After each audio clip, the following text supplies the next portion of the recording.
오늘 들려드릴 이야기는 사라져버린 아메리칸 드림, 미국 한인 장기수 서승우 이야기입니다. 1995년에 일리노이 교도소에 투옥돼서 28년째 복역 중인 한국 이름 서승모, 앤드류 서는 2023년 4월 네 번째 사면 청원을 신청했어요.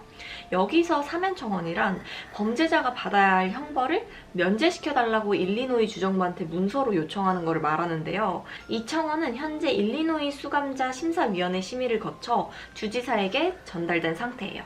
앤드류가 냈던 지난 2002년, 2017년, 2020년의 세 차례 청원은 모두 기각된 바 있어요. 하지만 앤드류를 후원하는 미 한인들은 그가 지난 3월 수감기간이 얼마 남지 않은 모범수들한테 직업훈련을 제공하는 보안 등급이 낮은 교도소를 이감된 것을 두고 이번에는 사면이 받아질 거라는 긍정적 신호로 보고 있어요. 과연 이게 무슨 일일까요? 시간을 돌려서 지난 1995년 19세의 어린 나이에 1급 살인죄로 기소된 1심 재판에서 무려 100년형을 선고를 받고 이후 항소심에서 80년형이 감형이 돼서 장기 복역 중인 서승모 씨의 사연을 알아볼게요. 서승모의 아버지는 부유한 가문의 군 장교 출신으로 굉장히 가부장적이고 남아선호 사상이 심했어요. 약사 출신의 아내를 만나서 아들과 딸을 낳고 서울에서 살았는데 장남 서병철이 초등학교 3학년 때 사고로 죽어요. 그러니까 집안은 뒤집히고 난리가 난 거예요. 유교 사상이 심했던 아버지는 집에 혈통이 끊어지게 놔둘 수 없다면서 40대 아내를 닥달했어요. 그렇게 해서 얻은 아들이 바로 1974년에 낳은 서승모였어요. 전에 죽었던 장남 서병철에게 반점이 있었는데 서승모가 그 반점을 같은 자리에 가지고 태어난 거예요. 그래서 아버지는 죽은 아들에게 있던 반점을 같은 자리에 가지고 태어난 서승모를 큰 아들이 다시 돌아온 거라고 믿으면서 더욱 귀하게 여겼어요. 반면에 서승모보다 5살 많은 딸은 이 귀한 아들에 밀려서 차별과 불평등한 대우를 받으면서 성장했어요. 그리고 2년 후 1976년 아버지는 아메리칸 드림을 품고 가족들과 함께 시카고로 이민을 오게 돼요. 이민 1세대로 영어에 익숙하지 않은 아버지는 다른 한인 교포들처럼 세탁소를 시작을 했고요. 하루 종일 쉬는 날 없이 일을 했어요. 어린 서승모는 언제나 부모 말에 순종을 했고 시간이 나는 대로 힘든 부모를 도와서 세탁소에서 일합니다.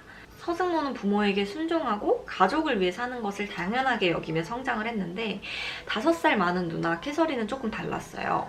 미국 생활에 가장 빨리 정착을 했고 이민 초기에는 가족들의 통역을 도맡아서 하기도 했었는데 미국 생활에 익숙해지고 사춘기에 들어서면서 달라지기 시작해요. 가부장적이고 엄격한 부모님과 사이가 좀 멀어지게 된 거예요. 그리고 그동안 딸로 자라며 받아온 차별을 혐오합니다.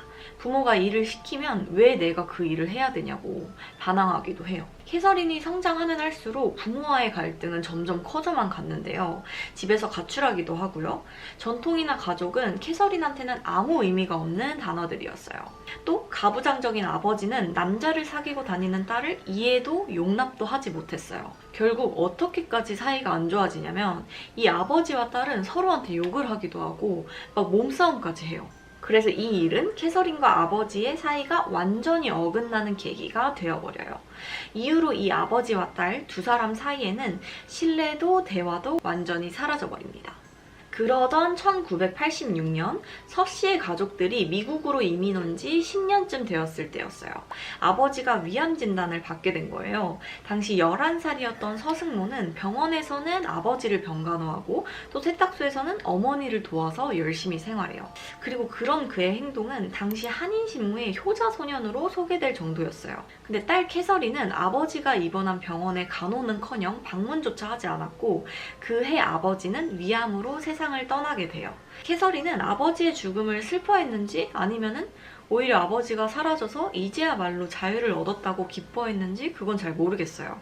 아버지가 사망하고 나서 어머니는 세탁소를 홀로 운영을 했는데 서승모는 늘 힘든 어머니의 일을 도왔어요. 그에 비해 캐서린은 이제 뭐든 자신이 원하는 대로 생활을 했는데 밤이든 새벽이든 상관없이 그냥 자기가 들어오고 싶을 때 들어오고 뭐든 자기가 하고 싶은 대로 행동을 해요. 어머니에게 돈을 요구하기도 하고요. 자기 요구가 받아들여지지 않으면 엄마한테 막 화를 내기도 했어요. 사춘기의 캐서린은 어머니가 감당할 수 없을 정도로 어려웠지만 어머니는 딸을 끝까지 포기하지 않았어요.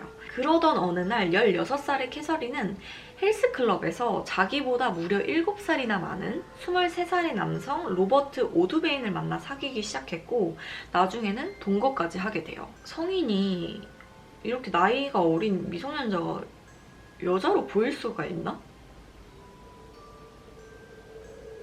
상상이 안 돼요, 진짜. 정상은 아닌 것 같죠? 캐서린의 남자친구 로버트는 직업도 따로 없었고 그냥 가끔 허드렛 일이나 하면서 백수처럼 생활을 했어요. 아버지가 위암으로 갑작스럽게 돌아가시고 얼마 후 1987년 이 가정에 또 다시 어마어마한 비극이 찾아와요. 바로 어머니가 자신이 일하던 세탁소에서 무려 37군데의 자상을 입고 죽은 채로 발견이 된 거예요. 그때 서승모의 나이가 13살. 캐서린은 이제 막 성인이 된 18살이었어요. 당시 수사를 담당했던 형사는 처음에 지갑과 금전 등록기에 돈이 사라진 점을 봐서는 이거는 강도의 소행이다 라고 생각을 했었는데 강도가 굳이 이 중년 여성을 수십 차례나 칼로 찔러서 잔인하게 살해했다? 이거는 조금 이상하잖아요. 그래서 단순 강도가 아닌 원한이나 증오 범죄도 염두에 두고 수사를 하기 시작해요. 서승모는 어머니가 살해된 것을 엄청나게 분노를 하고 이 감정을 통제하지 못하는 데 비해서 누나인 캐서린은 좀 달랐어요. 캐서린은 강도 사건이 워낙 흔한 일이기도 하고 범인을 찾기 어려울 거다. 그러니까 이 일은 이제 잊고 살 길을 찾아야 한다면서 냉정한 태도를 보였어요. 그런데 흔한 강도 사건인 줄 알았던 수사가 어느 순간 캐서린과 그녀와 동거 중인 23살의 남성 로버트 오두베인에게 집중되기 시작한 거예요. 캐서린과 어머니는 평소에도 돈 문제와 딸의 사생활 문제로 갈등이 많았었다고 해요. 경찰은 캐서린이랑 로버트가 사망보험금을 목적으로 어머니를 살해를 하고 서로의 알리바이를 허위로 증명해준 것으로 추정했어요. 캐서린은 어머니의 사망으로 80만 달러, 당시 원화로 무려 10억이 넘는 거액의 보험금을 수령하게 됐거든요. 이것 때문에 수사팀은 한동안 캐서린과 로버트가 공모해서 어머니를 살해한 걸로 의심해요. 근데 이게 심증은 있지만 기소를 할 만한 뭔가 확실한 물증이 끝까지 나오지 않아서 살인사건은 미제사건으로 남게 돼요. 다만 캐서린은 끝까지 자기는 억울하게 용의자로 몰렸다면서 어머니의 살인사건과는 전혀 무관하다고 결백을 주장해요. 이제 서승모한테는 자신의 혈육이자 법적 보호자가 딱 한 명이 남게 된 거죠. 바로 누나 캐서린. 이 누나의 말을 부모의 말로 여기고 따르게 돼요. 로버트가 집으로 들어와서 누나와 함께 부모님이 쓰던 안방을 사용하는데 어린 서승모의 눈에는 로버트가 진짜 어른처럼 보였고 형처럼 의지를 하기 시작해요. 캐서린은 보험금으로 받은 돈으로 새 집을 사고요. 로버트와 함께 새로운 사업도 시작해요. 그리고 또 동생을 유명 사립고등학교인 로욜라 아카데미에 보내면서 그가 성공하도록 지원을 해줘요.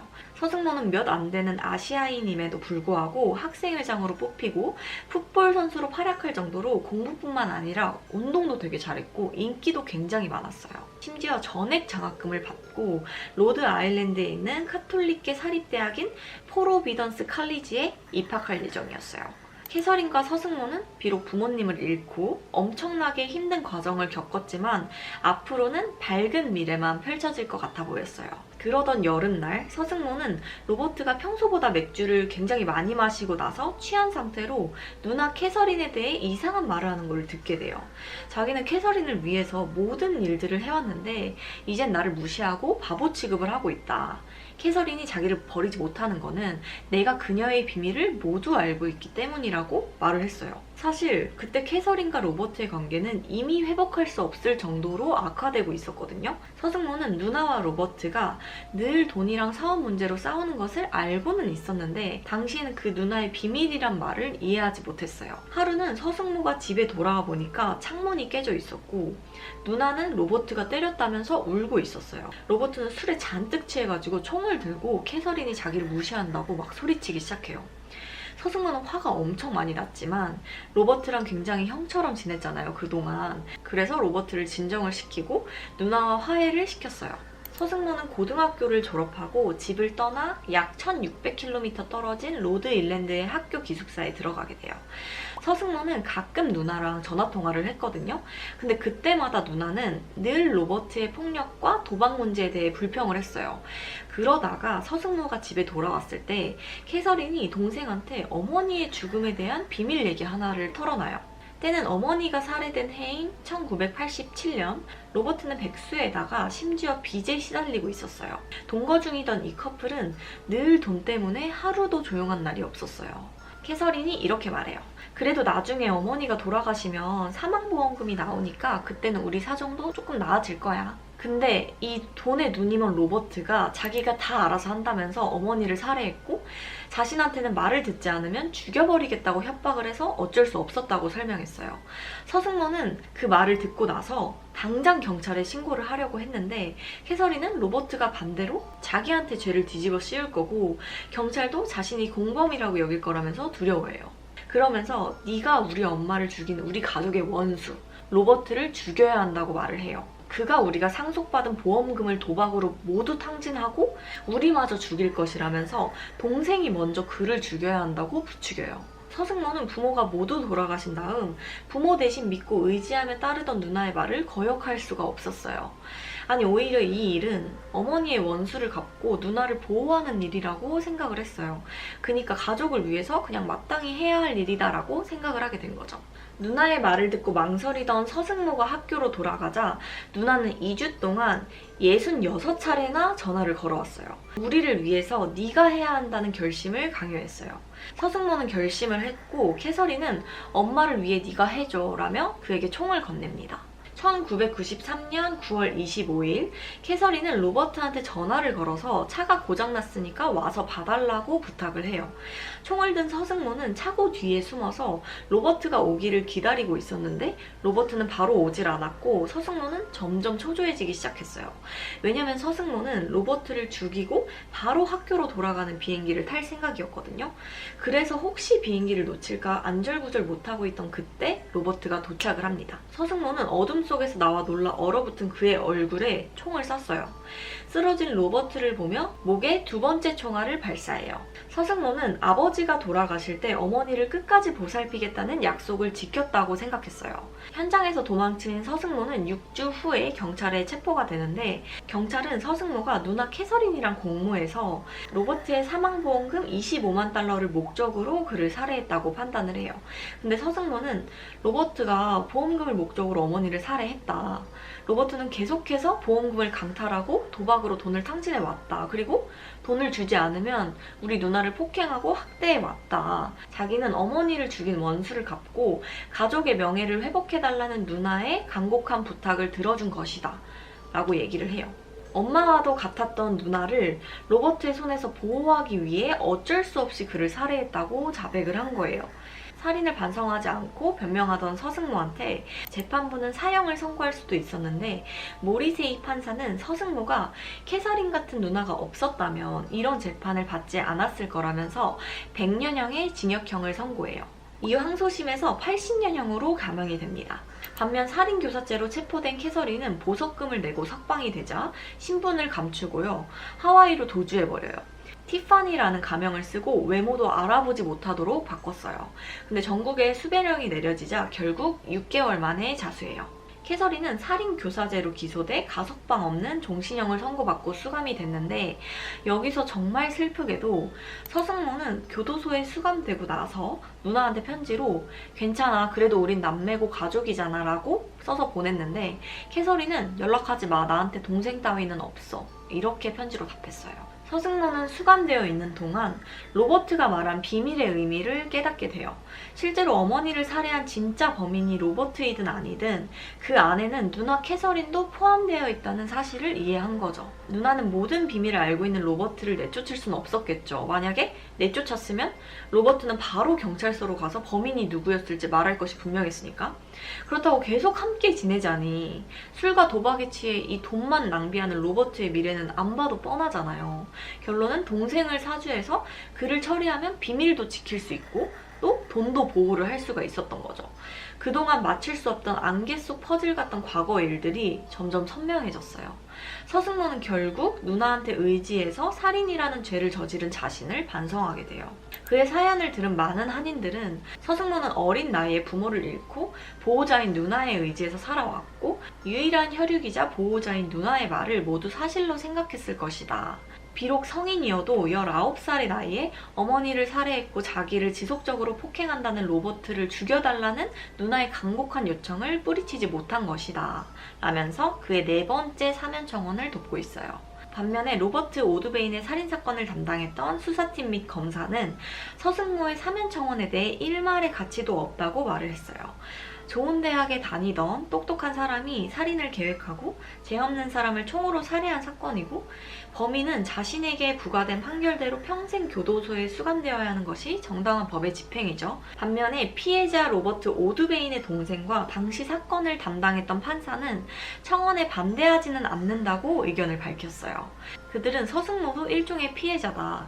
사실 이 모든 사건의 원인은 캐서린이라면서 중립적인 입장을 취했어요. 19살 때부터 28년째 수감 중인 서승모의 청원이 만약 이번에도 기각이 된다면 그는 정식 가석방 신청을 60세에 이르는 2034년에 할 수 있게 돼요. 서승모는 이 감옥 안에서 희망이라는 것은 매우 특별한 존재입니다.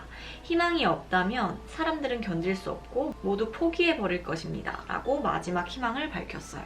정말 안타깝고 진짜 많은 생각이 드는 사건 같아요. 만약에 내가 이 상황이었다면 이렇게 자아가 확실히 성립되지 않은 시기에 부모를 잃고 심지어 어머니는 살해를 당한 거잖아요. 그렇게 심적으로 불안정하게 되면 하나밖에 없는 가족한테 더 의지를 할 것 같거든요. 그렇게 내가 의지하던 사람이 지속적으로 뭔가를 하라고 얘기를 한다면 나한테 처음에는 안 된다고 생각을 했다가도 나중에는 진짜 내가 그래야 하나? 라는 생각이 들면서 뭔가 실천을 할 것 같기도 해요. 계속해서 이렇게 가스라이팅을 당한다면 이 모든 악몽이 내 한 번의 도전으로 인해서 해결된다고 생각을 하면 이래서 진짜 가스라이팅이 진짜 무서운 것 같아요. 이 영상을 보시는 여러분들도 이 이야기를 주변에 많이 알려주시고 댓글에 제가 사이트를 남겨놨는데 거기 들어가서 서승모 씨 청원에 가능하시다면 서명을 해주셨으면 좋겠어요. 그래서 서승모 씨가 19에 시작한 무려 28년간의 수감 생활을 끝내고 자신을 위한 새로운 삶을 다시 개척해 나갈 수 있는 희망을 이루기를 바랍니다. 네, 제가 오늘 준비한 이야기는 여기까지고요. 이야기가 재밌으셨다면 구독과 좋아요 부탁드리겠습니다.